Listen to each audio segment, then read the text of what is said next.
Hey there, Alex Kidman here, and this is the TCL 40 NXTPaper, a genuinely interesting budget mobile phone, not a phone for everyone, but a phone for a very specific niche of users. Let's get into the review.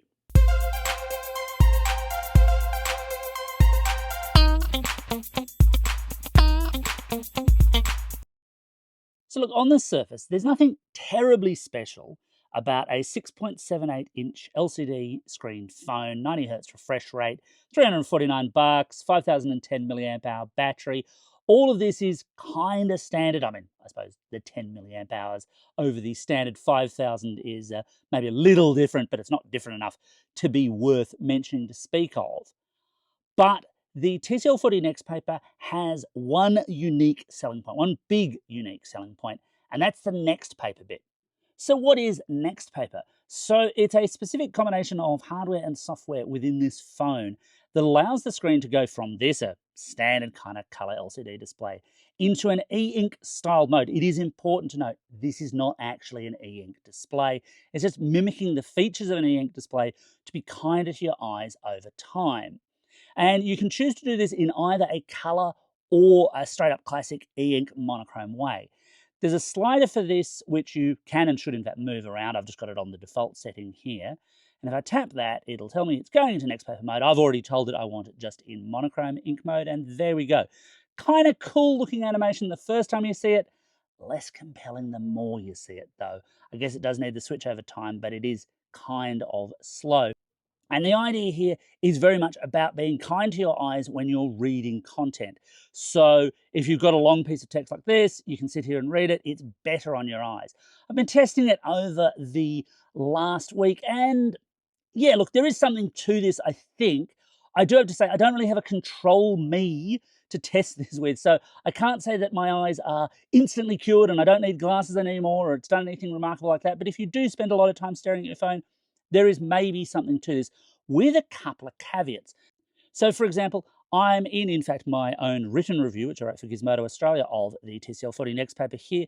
But let's say I think, well, actually, I think I'd rather read that in monochrome. Well, okay, so I've got a slide, I've got to choose ink paper, and I've then got to wait for it to transition. But even when it does that, it's just dropped me back out of the app I was actually reading. I've actually got to reopen it again, and then and only then can I actually get into that. Now, maybe that's not a huge drama. Obviously, I suppose if you were leaving it in this state, most of the time that wouldn't be a huge problem.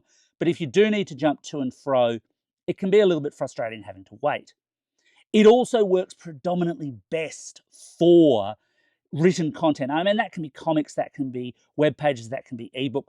They all work fine, but for other content, not so great. So here's one of my own video reviews, and look, I mean, it sort of works. I guess you get that dark, moody thing happening, but it really doesn't work all that well for faster action scenes or where there are darker areas of an image anyway, because they just tend to murk out way too much. And it's much the same story for games as well. So of course, me being me, I was going to play some pinball to do this. And yeah, look, dark and moody as heck, not always the easiest to follow though. And some games actually do look a fair bit worse than this. At least classic pinball designs tend to show up reasonably well. But it's not exactly the ideal way that you'd want to do it. You're not forced to, of course. Now, I focused a lot here on the screen because the screen is the big selling point for this phone. Everywhere else, you're talking average to below average performance. So, for example, the cameras. At the rear, you get a 50 megapixel wide and a 5 megapixel ultra wide and a 2 megapixel macro lens. And at the front, a 32 megapixel front facing selfie camera. Not a terrible recipe for a camera phone, but the photos it delivers, they're just kind of okay. I mean, on the matte screen that you actually have on this thing, they don't look spectacular, but even once you pull them away from there, they tend to be dark. They don't tend to expose terribly well. It's all very, very ordinary stuff. Not necessarily bad, because even mid-range and budget phones these days can deliver reasonable images in reasonable light, but there's just nothing exemplary here. And even at this level, it's more on the slightly below average scale. Battery life's kind of the same story too. So a 5010 milliamp hour battery, but using my 1 hour YouTube battery test, for example, it dropped to 93% in full color, 95% if I had it on ink mode. And those aren't terrible figures, to be sure, but they're average at best. And that ink mode advantage, by the way, doesn't always hold the longer you use it. this still only performs about as well as other phones, maybe even a little bit below it. Where it's particularly compromised, though, is in processing power.